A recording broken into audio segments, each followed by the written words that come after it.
There's been quite an evolution between the starting goal, or this sort of declaration of victory 8 months ago after that first meeting, and what the White House is expecting now. What do you think is success for the administration? Well, it's not just the policy and factual questions that we've been speaking about here on the Rundown for days, but now we can actually consider the schedule that Donald Trump will be starting Wednesday morning Vietnam time, having a summit with the Vietnamese government. Apparently in no rush to get together with North Korea's leader. Are the two sides working on some agreements in the background, and it's not yet ready for the two leaders? In fact, the summit will begin with 20 minutes in private, Wednesday evening Vietnam time. That's Wednesday morning in the United States. 20 minutes in private, and then what's described as a social dinner for 90 minutes. That's all.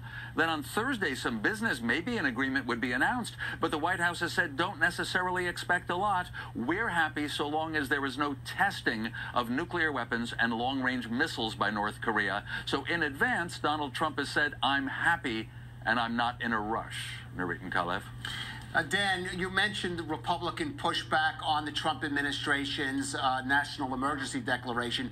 If President Trump makes some concessions without getting that full denuclearization he had originally been touting, might he also encounter some opposition within Republican ranks on that?